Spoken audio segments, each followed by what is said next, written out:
Bom dia, boa tarde, boa noite, Márcio Baccarini, Criatório Baccarini. Vamos dar procedimento a algumas considerações a respeito dos acasalamentos quando nós estamos montando um melhoramento, um plano de melhoramento genético. E agora o assunto que tem dado pano para manga, né? Que é a consanguinidade. Os famosos consanguíneos, que muita gente critica, muita gente fala mal, muita gente acredita, muita gente duvida, muita gente coloca, né, uma série de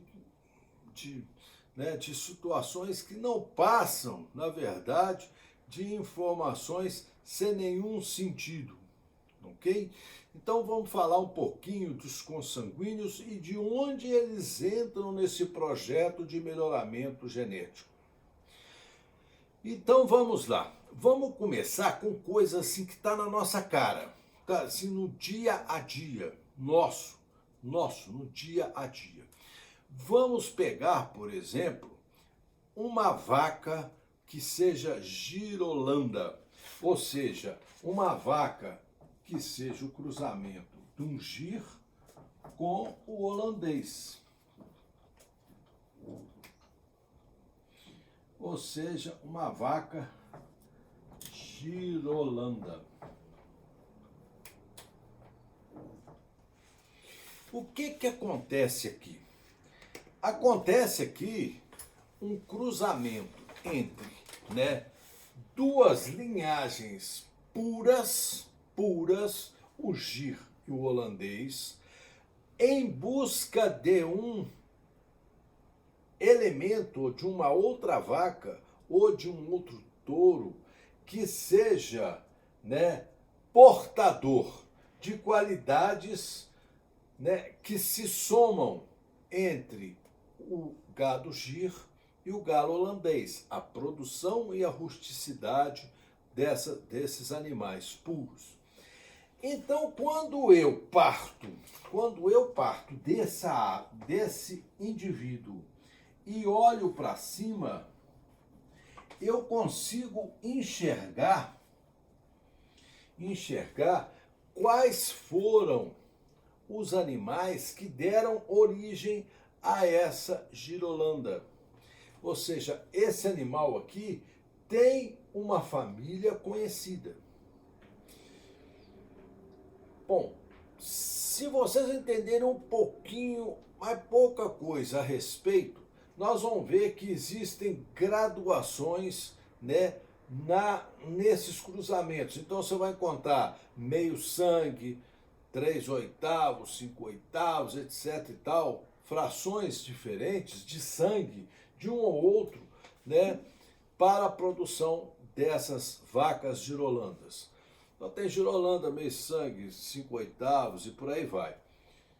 São tentativas, já algumas consagradas, de produzir, né, uma vaca e touros com melhor qualidade, né? Ou seja, touros que produzam vacas que produzam leite, que tenham rusticidade, né, suficiente, né, para justificar isso aí.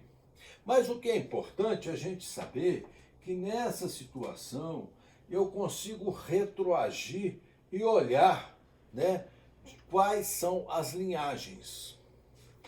O mesmo pode ser feito com aves que estão aqui e que são aves, vamos dizer assim, aves industriais. Aves industriais. Então vamos lá. O frango de corte. Então vamos lá, vamos pôr. Esse aqui é o frango de corte, né? Esse aqui é o frango de corte que eu engordei na minha granja. Olha, aqui em cima tem uma linhagem de aves que partem desde aves puras, que depois elas se cruzam entre si e formam os híbridos. Os híbridos geram, então, os reprodutores, que vão gerar os avós, que vão gerar, finalmente, aquele pinto de um dia que vai para a engorda. Quem detém, né, esse banco genético aqui, detém toda a produção dos galos, dos frangos de corte. Detém todos os elos, né, da produção do frango de corte. Mas patam bem, se eu pegar o frango de corte e olhar para cima, eu posso até não ter acesso, né, a essas linhagens que dão origem ao pinto de um dia, mas eu tenho conhecimento científico do que está ocorrendo, ou seja, do que foi realizado para se produzir esse frango. Bom, então agora nós vamos para o nosso galo índio brasileiro, ou o nosso mura brasileiro. Vamos para o nosso galo mura, né? O galo combatente brasileiro. Então tá lá o galo combatente brasileiro, né? Bonitinho aqui. Tá lá o galo combatente brasileiro. E eu então resolvo olhar para cima.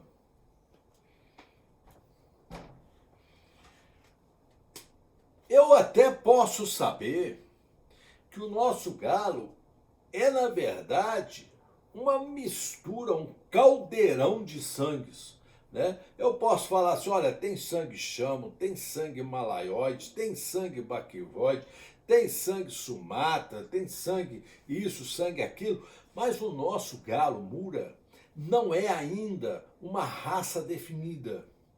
É um mistureba de coisa. É uma misturada de coisa. Por isso que quando a gente vai, né, numa exposição, você vai notar que tem galo de tudo quanto é tipo.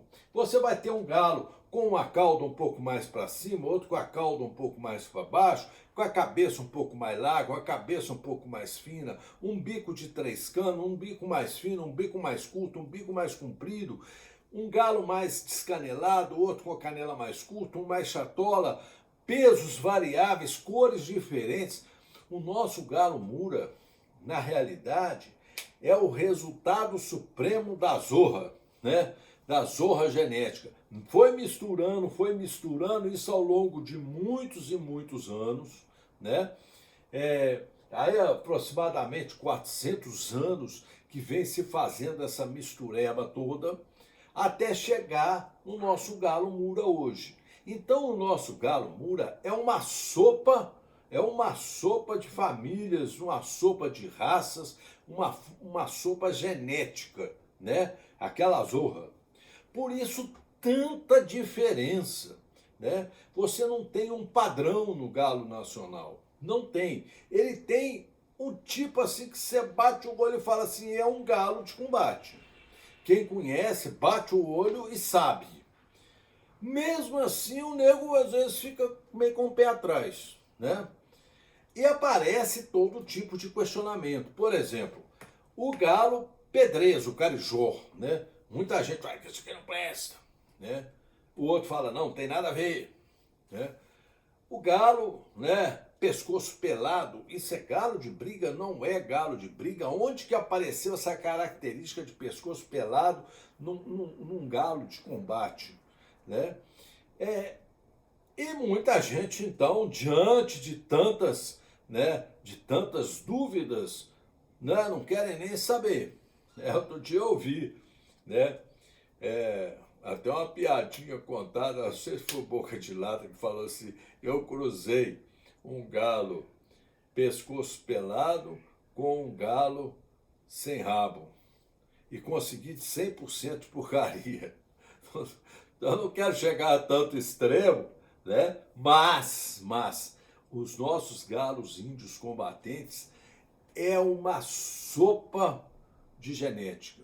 Então nós estamos aí, nós vamos ver sempre, nessa história que eu não consigo encontrar as linhagens. Embora a gente possa identificar algumas características que falam assim, olha, esse galo puxou o lado do chamo, pela postura da cauda, pelo porte mais empinado, ou esse galo puxou mais os malaios, né, pelo tamanho, pelo porte, pela estrutura óssea, pela estrutura muscular. Mesmo assim, né, nós não temos nenhuma informação, na verdade. Quando você pega um galo, você pode até falar, esse é filho do canelinha preta.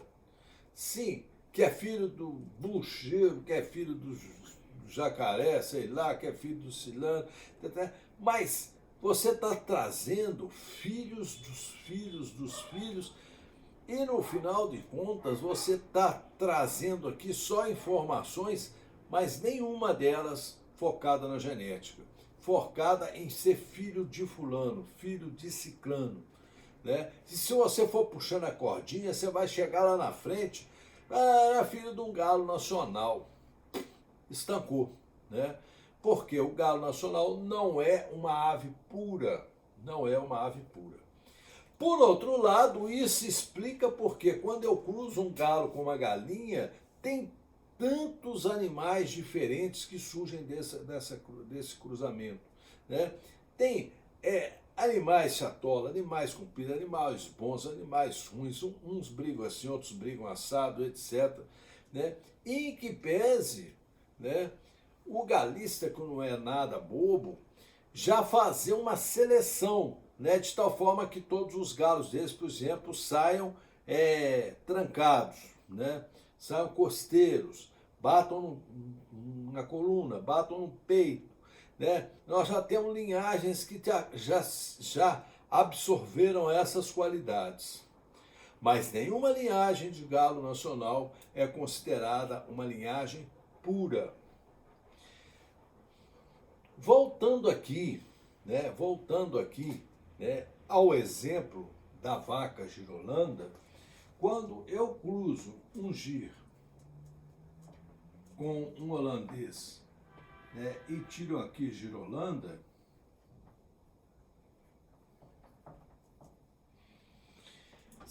você pode fazer o cruzamento, né, várias vezes, que você vai conseguir sempre animais com mais ou menos as mesmas características. Tá? As características vão variar muito poucas. Se os dois representantes da linhagem forem bons, mesmo que sejam 3/5, 5/8, mas se eles forem bons, obviamente que a prole tende, na maioria das vezes, a ser boas. E os grandes estudiosos, né, do melhoramento genético das vacas, né, priorizam isso aqui, o cruzamento, né, de raças puras ou de mestiços, né, de meio sangue, de 5/8, 3/8, de indivíduos intercruzados para produzir aquele animal que ele considera ideal. Isso é, né, o pessoal que está no melhoramento genético, né, cujo objetivo, o fundamento é lucro, é dinheiro. E aí tem muito dinheiro, né, na vida. Se você for para as aves de postura, ou se você for para as aves de corte, você vai encontrar a mesma coisa, né? Linhagens puras que depois são cruzadas para se obter aquela ave que é, vamos dizer assim, mais adaptada, mais, vamos dizer assim, entre aspas, forte, e que produzam, né, com um número maior de ovos ou uma carcaça melhor para o abate. Mas sempre partindo de linhagens conhecidas. Você nunca vai ver, né, alguém pegar uma galinha no meio da roça, um galo na outra roça e querer criar, né, uma linhagem de corte. Pode até fazer por conta dela, né? Mas ela não vai ter um valor industrial, tá? Não tem valor industrial. Aí então entra o consanguíneo. O que é o consanguíneo, na verdade? É um animal que, passando por um processo de melhorar, né, a apuração das suas qualidades. Ou seja, é como se eu buscasse com consanguíneos estabelecer um indivíduo que tenha uma, vamos dizer assim, que tenha uma história genética e que eu possa então dizer assim, olha, esse animal é um animal que representa, entre aspas, uma linhagem pura para o cruzamento e formação de aves para combate. Por isso que eu disse que você tem que ter aqui uma, duas ou três famílias criando animais consanguíneos, e aí a tabela Felt entra aqui, né? A tabela Felt entra aqui, ela entra aqui para te ajudar, para te dar um caminho, vamos dizer assim, técnico, para você obter os tais aves puras, tá? As tais aves puras, com mais, vamos dizer, com mais fundamento, de tal forma que depois eu posso mais ou menos imitar o que se faz com o gado gir e holandês. Quando eu cruzo, né, e tiro aqui uma ave aqui, seja que ave for, eu possa olhar para cima e saber, né, ter certeza clara de que esta ave tem uma origem, né, que é uma origem de aves que foram apuradas, tá? E nós vamos então fazer esses cruzamentos, esse com esse, esse com esse, né, esse com esse. Aí nós vamos para a Gold Family, né, a família ouro, em que eu vou utilizar aves o mais pura possível para procurar encontrar o híbrido, tá? O híbrido, essa ave aqui é que está no fundamento de se fazer consanguinidade. Ninguém falou em fazer, eu nunca disse em fazer consanguíneos com objetivos de criar aves para combate. Nunca. Né? Embora algumas pessoas tenham falado, mas o que eu faço? Eu tiro X, faço o primeiro cruzamento, quando eu faço o grupo 3, eu tirei 10 frangos. Né? Eu vou escolher um ou dois só, e uma galinha ou duas, e os outros. Eu falei assim, você pode fazer o que você quiser. Você pode comer, você pode utilizar até para combate também, né? Verificando, testando, olhando o que está acontecendo, né? Mas essas aves ao longo da família, da tabela Felt, elas vão passar por um critério extremamente rígido de seleção. Para quando eu chegar aqui nos strain, quando eu chegar no strain, eu já ter aves que eu possa, né, dizer assim, olha, vou fazer cruzamento entre esses strain, já buscando o híbrido, que com certeza é uma ave de melhor qualidade, com certeza absoluta.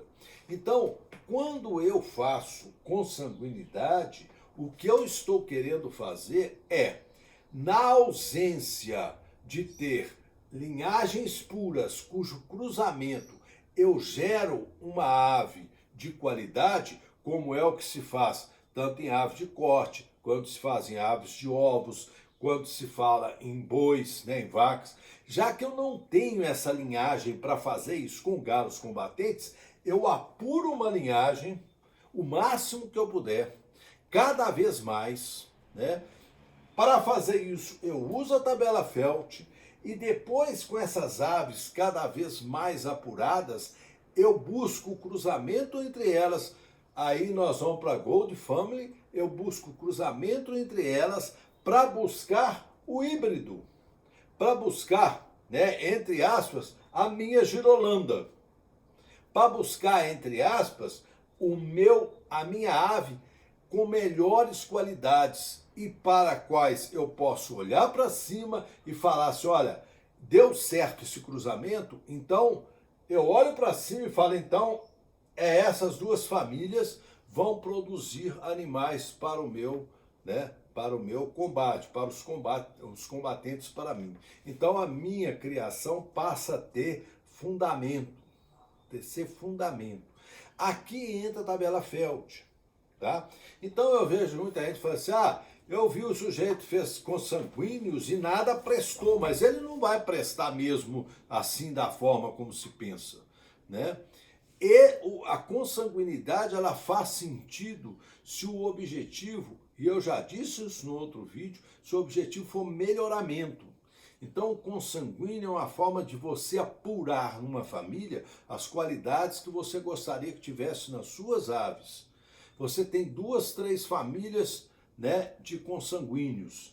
Depois você vai pegar essas aves puras e vai cruzar entre elas. E aí eu dei o esqueminha lá da Gold Family. Você vai fazer aquele esqueminha com essas aves. Então, na verdade, a ave que você vai brigar, ela não é mais consanguínea. Ela é um híbrido de aves que tem família.